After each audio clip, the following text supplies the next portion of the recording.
मध्य प्रदेश हिंदी साहित्य अकादमी के निदेशक से जब हमारी भेंट हुई तो उन्होंने कहा कि भारतीय परंपरा के अनुसार पुराने समय की किताबों में बहुत सारा ज्ञान संग्रहित है। उन किताबों को समाज के सामने लाना चाहिए ताकि हर व्यक्ति पारंपरिक चीजों की जानकारी हासिल कर सके।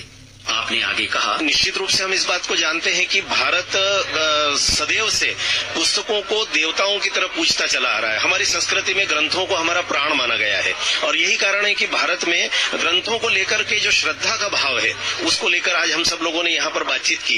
एक संदर्भ हम सब लोगों को याद होगा कि जब फाइयान यहाँ पर आए थे, वेनसोंग जब आए थे, तो फाइयान जब लौट करके जा रहे थे तो नालंदा के विश्वविद्यालय से उनको बहुत सारे ग्रंथ भेंट स्वरूप प्राप्त हुए थे और एक बड़े जहाज में भर करके और उनके कुछ मित्र उनको छोड़ने के लिए जा रहे थे चीन तक।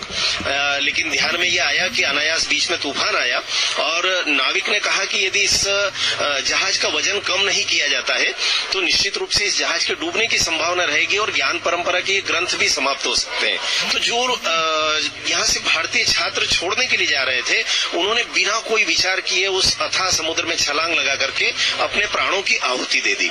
मुझे लगता है कि ग्रंथों को लेकर के हम सब लोगों के मन में यह जो श्रद्धा का भाव है ये कभी कभी एक विकृति का रूप भी धारण कर लेता है। मैं आकाशवाणी के इस मंच से आग्रह करना चाहता हूँ कि हम लोगों ने ग्रंथों को पूजा घरों में बंद करके रख दिया है, कपड़ों में लपेट कर रखना शुरू कर दिया है। इन ग्रंथों को, चाहे वे धार्मिक ग्रंथ हो, सामाजिक ग्रंथ हो, राजनीतिक चेतना जागृत करने वाले हो, कोई भी ग्रंथ हो, पुस्तकों को सदैव ड्राइंग रूम में रखना शुरू करें।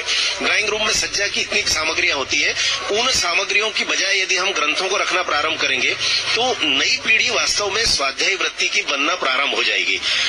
एक विशेष उल्लेख मैंने इस दृष्टि से भी किया है कि इन दिनों हम सब देख रहे हैं कि बच्चों की आंखें अंगूठे पर उतर आई है, लगातार मोबाइल पर हम लोग लगे रहते हैं। हालांकि मैं इस बात का विरोध नहीं करता, पुस्तकों का यह एक प्रकार से रूपांतरण है, उसको केवल इलेक्ट्रॉनिक माध्यम में परिवर्तित किया है। स्वाध्याय की वृत्ति बनी रहे, नई पीढ़ी भले ही इस पर भी पढ़ती रहे, लेकिन पुस्तकों को पढ़ने का अभ्यास कम से कम जरूर होना चाहिए। और इसलिए मैं बार बार इस बात का आग्रह करता हूं कि बच्चों को हम 200 रुपए की पिस्तौल दिलाने में संकोच नहीं करते, लेकिन 20 रुपए की पुस्तक जब दिलाना होती है तो हम लोग सोचना, विचारना ये सब प्रारंभ हो जाता है। तो हम कृपा करके बच्चों को पुस्तकें भेंट में देना शुरू करें। इन दिनों हमारे प्रधानमंत्री जी ने भी कहा है कि बुके के स्थान पर बुक दें और कई अभियान इस प्रकार के चलाए गए हैं कि नई पीढ़ी जो है वह पढ़ना लिखना शुरू करे, स्वाध्यायी बने। आज इस संदर्भ में एक कार्टून चित्र का उल्लेख मैं विशेष रूप से करना चाहता हूं जो आधुनिक युग की विभीषिका की ओर संकेत करता है। एक बहुत अच्छे व्यंग्य चित्रकार हैं, उन्होंने एक चित्र बनाया, उसमें 5-7 बच्चे आधुनिक पीढ़ी के स्पेस सूट जैसे वस्त्र उन्होंने पहने हुए हैं और कुछ इलेक्ट्रॉनिक छड़ियां उनके हाथ में है और वे गोल घेरा बनाकर बीच में रखी एक वस्तु को छू करके कह रहे हैं। एक बच्चा कह रहा है कि इसमें मुझे ये समझ में नहीं आ रहा है कि इसमें पोर्टल किस स्थान पर है, इसको चार्ज कैसे किया जाता होगा।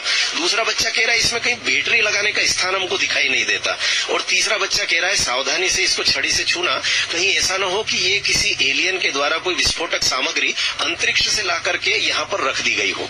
और उस व्यंग्य चित्र की सबसे बड़ी विभीषिका प्रकट होती है तब जब हम देखते हैं कि उस गोल घेरे में बच्चों के बीच में पुस्तक रखी हुई है। आने वाली पीढ़ी पुस्तकों से इतनी दूर हो जाए, उससे पहले हम सब लोग विश्व पुस्तक दिवस पर यह प्रण करें कि हम सब अपनी आने वाली पीढ़ी को लेखक बनाएं या न बनाएं, एक अच्छा पाठक बनाने का प्रयास जरूर करें। ये संकल्प आगे चल करके अच्छी नागरिक पीढ़ी तैयार करने में हमारा सहयोग करेगा। बहुत बहुत धन्यवाद। नमस्कार।